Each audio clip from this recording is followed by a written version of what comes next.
Olá a todos, eu me chamo Caroline, eu sou bolsista de iniciação à docência e hoje eu vou apresentar o projeto que é a elaboração de mapas conceituais nas práticas fonoaudiológicas no campo hospitalar em pediatria.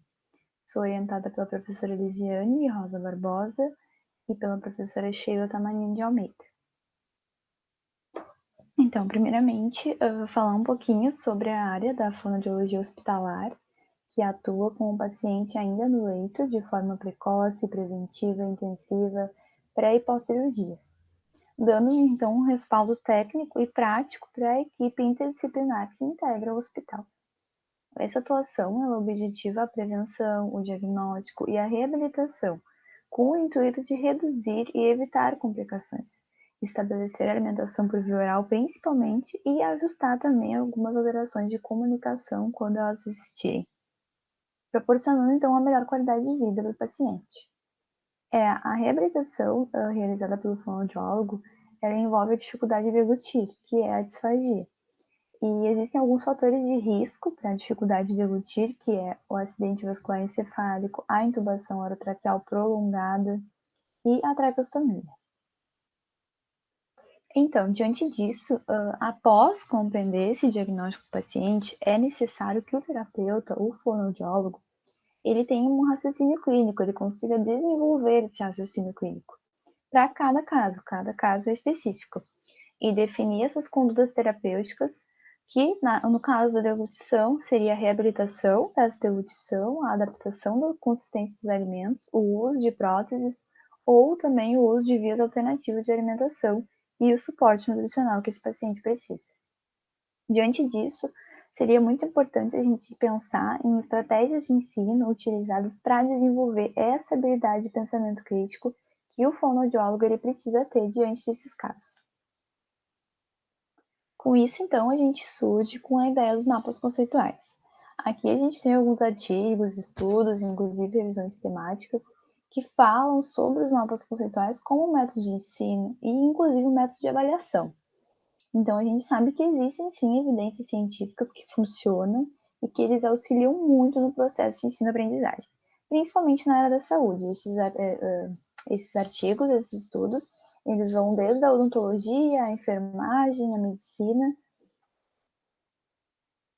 Então, o objetivo desse PIT é envolver os alunos da graduação em atividades de ensino, utilizando como ferramenta a elaboração dos mapas conceituais nas práticas fonoaudiológicas no campo hospitalar em pediatria.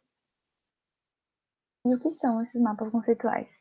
Eles nada mais são do que uma representação gráfica que estimula a organização principalmente de conceitos e une a teoria com a prática. E essa ferramenta ela vem com o intuito de facilitar o estudo e o aprendizado. Então, existem 4 pilares, que seria a organização, a esquematização, a associação de conceitos e as novas informações. Eles foram criados em 1970 pelo Joseph Novak, baseado em uma técnica cognitiva, e ele se baseou muito na teoria da aprendizagem significativa. O que essa teoria diz?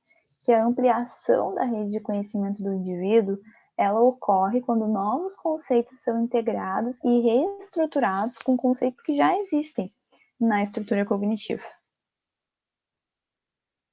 Então, ela é uma estratégia didática, o uso de mapas conceituais, que auxilia muito nesse desenvolvimento de raciocínio lógico e principalmente no discernimento por diagnóstico fonoaudiológico, que é o foco desse projeto.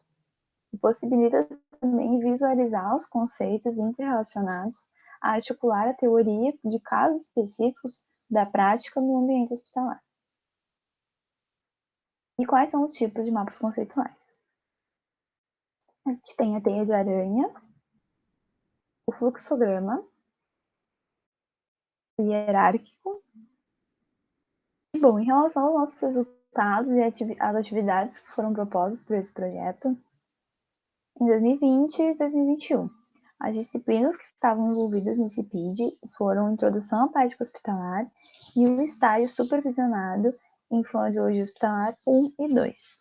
Então, eles elaboraram mapas conceituais do PAD-PAD. O PAD-PAD ele é um protocolo de avaliação de disfagia infantil muito utilizado para avaliar a deglutição, principalmente no estágio, e também elaborar um mapa conceitual de algum caso clínico atendido durante o estágio.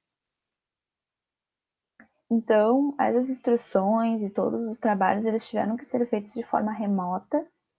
Então, através do Moodle, por exemplo, para a disciplina, eles receberam um vídeo didático explicativo que explicava o que eram os mapas conceituais e como que se faz um. Aqui a gente tem um exemplo de mapa conceitual do PadPage. Aqui alguns outros exemplos, os alunos. E então, no final disso, dessa dinâmica, a gente questionou os alunos, né, da disciplina, perguntamos se eles acreditavam, né, que a construção desse mapa ajudou, né, por exemplo, na compreensão das etapas da avaliação clínica, 100% dos alunos disse que ajudou. Então, a gente percebe que sim, construindo o mapa conceitual, os alunos eles conseguiram compreender cada etapa da avaliação daquele protocolo.